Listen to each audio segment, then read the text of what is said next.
Hey guys, welcome back to another one of our fun Friday workouts for the weekend. Today we are going to be focusing on a lower body leg workout. That means we're going to be hitting those glutes, those quads, those hamstrings, those calves. We're just going to be making it all happen. Like normal, we're going to have 8 movements, and I'm going to be showing a bunch of variations, modifications, so that no matter what your fitness level is, you're going to be able to find something that works for you so that you can get your sweat on for the weekend. So let's get started with our first movement, which is going to be 50 high knees. That's 50 or 25 on each leg, depending on how you like to count. So when we do our high knees, we want to make sure that we're nice and tall, standing up with our chest up, our shoulders back. And our goal is to bring our knees as high and as close to hip height as possible. Right? So basically what we're going to be doing is almost running in place. We can use our hands as a guide point to bring our knees up to. Since we have 50, I'm going to show 50, 25 standard, and then 25 as a variation in case you can't quite do that one. So let's get started. Up we go. 1, 2, 3, 4, 5, 6, 7, 8, 9, 10, 11, 12, 13, 14, 15, 16, 17, 18, 19, 20. 1, 2, 3, 4, 5. That's right. You're going to feel your heart rate start going. This is a great move that works your whole thing, gets your heart pumping. Now, if you have any kind of hip injuries, knee injuries, ankle injuries, anything like that, that won't allow you to do that higher impact movement, that's okay. You can still do this kind of workout. We can just slow it down a bit and change it up into a march. So instead of going super fast, we slow it down and we just march. 2, 3, 4, 5, 6, 7, 8, 9, 10. We're still going to keep our chest up, right? We're still going to breathe as we're coming through it. 20, 1, 2, 3, 4, and 5. So there you go. 2 variations. One a little bit higher impact, higher speed. The second, a little lower impact, a little slower speed. Our next movement is going to be a squat with a side kick. This is not only going to be working our frontal plane of motion with that squat, but also our lateral plane of motion with that side kick. So as we set up our squat position, we want to make sure, as we did with the first thing, chest is up, shoulders are rolled down and back, and our eyes are looking out in front of us. We want to see the beautiful world out there. All right? Feet are going to be about shoulder width apart. Really whatever is comfortable for you. And we want to make sure our knees are soft. We don't want to lock out those joints. And as we're coming in to that squat, we're going to be driving our hips back. We have 20 of these. That's 2, 0. So I'm going to show you a few variations. Now remember, when we squat, our hips are going to be pushing back and lowering in. We're putting that weight into those heels, and we're coming back up. So as we drive down, our weight is going to come into those heels, and we're going to come back up. All right? As we go, we're going to go for first 10, nice and easy, squatting it down. As we come up, we're going to lift one leg to the side. Down, 2, all right, 3, keeping our core engaged the entire time, keeping our chest up, making sure that our hips are going back and that our knees are staying behind our toes. Now, if you want to make this move a little bit more of a challenge and you have access to those plastic loop resistance bands or any type of resistance bands, you can add those in by simply placing these around your calves. What that will do is add just a little bit more resistance in that side leg lift. So again, feet are gonna be shoulder width apart, soft knees, you're gonna squat down, come up, and elevate. 1, 2, if you notice with the band, I'm not able to kick my leg up as high as I was without the band. Ha-ha. Fun mysteries. All right, we got 4 more. 2. All right, last one. Boom. There you have it. The next move we're gonna go right into is gonna get our heart rate up and going again. We're gonna go for butt kicks. Different than our first one with the high knees, we're gonna be kicking our butt instead. We have 50 of these, 50. So again, I'm gonna show you a few different variations. When we're going for the butt kicks, we're bringing our heel as close to our butt as possible, right? So we're kicking it. And we're gonna be staying on the tips of our toes and going as fast as we can, all right? Again, our chest is up, our core is nice and tight, and we're just gonna be kicking our own booties. Easy breezy, right? 1, 2, 3, 4, 5, 6, 7, 8, 9, 10, 11, 12, 13, 15, 16, 17, 18, 19, 20, 2, 3, 4, and 5. Now let's say, again, that high impact is not gonna work for you. That's okay. Again, we can slow this motion down and do just a kickback instead, where you're just kicking your leg back. 2, 3, 4, 5, 6, 7, 8. We're still keeping the chest up. We're still keeping the core engaged, all right? Still keeping our head up, eyes up. All right? Everything stays the same. We're just slowing that motion down, or just taking away that impact, all right? So it doesn't cause as much of an impact on your knees. So 4 more, 3, 2, and 1. The next move we're gonna go right into is a jump squat. We're gonna have 10 of these. Again, this is a high impact movement. So I will show some variations so that if you do not wanna have that high impact, you don't have to. So when we're doing that jump squat, again, we're gonna have our feet about shoulder width apart. And again, we're gonna be driving our hips down and back. And what we're gonna be doing is using our hands almost as the momentum to push ourselves up and back down, up and back down, okay? So we're gonna go for 10 in total. That's 2, right? We're gonna do it in 3, 4, 5, right? Now, as we're coming down, we're exploding right back up into that jump. Then we're looking for that speed. We're not slamming down into that squat again, right? We're not hitting hard and then pushing off. We're soft and gentle. I have neighbors downstairs, right? The last thing I want is to hit that floor hard, because I don't need that knocking on my door, okay? But let's say that jumping, not gonna work for you.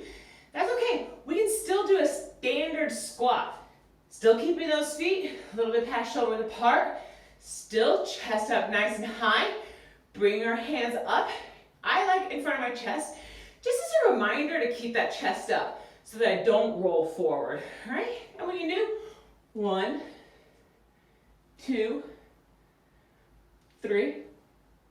And if you have access to weights and you don't want to do the explosion and the jumping aspect, you can do that as well. Having just simple weights, you can just go 1, 2. Okay. Easy breezy. Boom. All right. So you can do it with the jumping. You can take the jumping out. You can add weight in. Completely whatever you want and whatever works for you. The next move that we're going to be doing is a reverse lunge.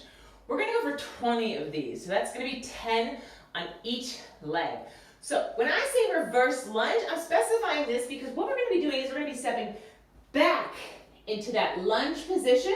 We're gonna be getting that nice alignment from our head, shoulders, hip to knee, and then we're gonna be driving off that back leg, that back foot, and coming back to a standing position, okay? Oftentimes, when you see the walking lunges or frontal lunges, instead of going backwards, they're instead stepping forward, right? Coming forward and then pushing off that front leg back to standing. So that is why I'm specifying a reverse lunge instead of a frontal lunge. As we have 20, again, I'm going to show a few variations. So we're going to start standing, chest up nice and high, shoulders back, core engaged, hands at our side. Just going to go back. 1, 2,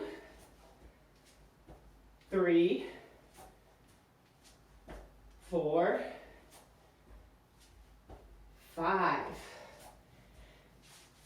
Let's say you're not comfortable alternating back and forth between your legs. That's perfectly fine. You can stay in a stationary and just go up and down. So taking that split stance and using your back leg as the guide. 1, 2, 3, all right? Switching those sides, keeping everything nice and even. 1, 2, all right? Hitting that halfway point there. Now, if you don't have access to weights, but you still want to make this move a little bit more challenging, you can add in a torso twist as you are doing this. So you step back, twist, in, back up, back, twist, in, up, back, twist, in, and up. Or you can bring your hands up over your head. Back, all right, 2,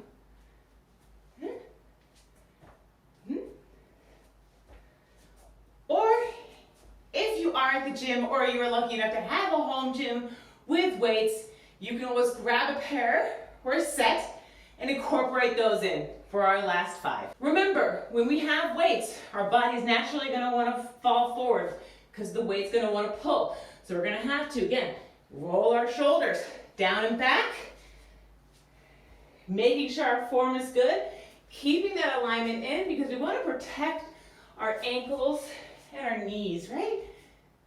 3, 4, last one, and 5. Okay, so those are a few ways to do it and shake it up. Feel free to try one, all of them, or your favorite. Next, we have mountain climbers. We have 50 of these, 50. So that is going to take us down into that prone position or that plank position. All right, nice and easy, we're going to be on the ground. And as we have 50, I'm going to show you a few variations so that you can find what works for you. Let's start off with our standard mountain climber. We want to have that good alignment and good frame from our shoulders to our elbow to our wrist. We're going to come up onto our toes and we're going to bring our runner feet in, under our body, back out, and then the other one in and back out. So 1, 2, 3, 4, 5, 6, 7, 8, 9, 10, 11, 12, 13, 14, 15, 16, 17, 18, 19, 20.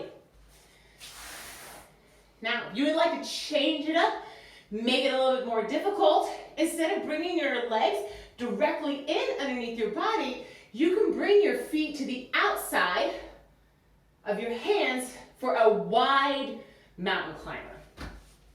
Instead, you would bring it out here. 1, 2, 3, 4, 5, 6, 7, 8, 9, 10. Okay? Or if you would like to hit your obliques a little bit more, you can bring your legs across underneath your body. So bringing your right knee to your left elbow and then your left knee to your right elbow for a crossover. So you just come 1, 2, 3, 4, 5, 6, 7, 8, 9, 10. Now sometimes coming down into that full plank or full prone position is a little bit difficult. You can always elevate the top part of your body off of a bench, chair, table. That will help to relieve some of the pressure that you're going to feel and make it a little bit easier. So for our last 10, I'll demonstrate off of a bench. Still have that good framework, still making sure that my wrists and shoulders and elbows are in alignment. And we're just going to bring it in. 1, 2, 3, 4, 5, 6, 7, 8, 9, 10. All right, you can elevate and slow the speed down. All right, so that's our 50. Boom. Staying in that prone position, we're going to continue with some plank jacks. All right, this is going to be where we're going to be holding that plank position still. We're going to be jumping our feet in and out like a jumping jack. With that nice alignment between our shoulder, elbow, wrist. Coming up onto our toes, we're just going to jump feet out and back in. 1, 2, 3, 4, 5, 6, 7, 8, 9, 10. Now, if you're not ready to jump yet, that's completely fine. You can always slow that down into a stepping version of that instead. Still holding that plank, you can step. All right? 1, 2, 3, 4, 5. Or you can make it a little bit more of a challenge by adding in a resistance band. Putting this around your calves will do something similar like it did with our squat to step out. It'll make it harder for your feet to jump out, adding that additional resistance. So our last 5. 1, 2, 3, 4, 5. Easy breezy. The last thing that we're going to be doing today is going to be a wall sit, where we're just going to be sitting against a wall. We're going to be bringing our body down into a 90-degree angle, right? So we're not going to be squatting like this, where our hips are, all the way up, right? We're not going to be squatting like this, right? We're going to be squatting all the way down, where our hips are even with our butt, right? We're going to be coming all the way down, pressing our back against the wall. Heels are going to be underneath our knees. We're going to hold this for 30 seconds. I have my fancy little timer. Of course, I don't want to slide on my mat, so I'm going to take my socks off. Socks off.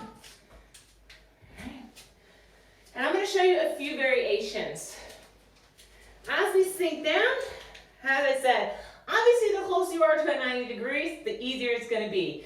You want to keep, you want to keep your hands off of your knees if possible. Back press nice against the wall. If you want, you can always elevate your hands above your chest, right? Or above your head, making it a little bit harder. As you hold and breathe. Yeah. You can also do what's called a wall sit march, where you march your legs in place.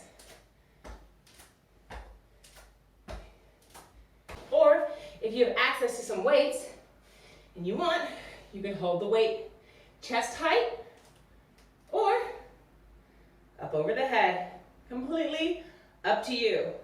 30 seconds or as close to 30 seconds as you can get. Then slide it on down. Whew. And there you have it, guys. Our workout for Friday or for the weekend, whatever you really want to do. You have all weekend to get your sweat on. So hope you enjoy. Remember, if you have any questions or concerns, feel free to DM us at Stride Fitness. Personal training, we're on Instagram, Facebook, YouTube. We're on all the hotspots, so hit us up. And if you're not following us on social media, be sure to do it. And I will see you guys again next Friday for another workout for the weekend. And until then, have a great week. Peace.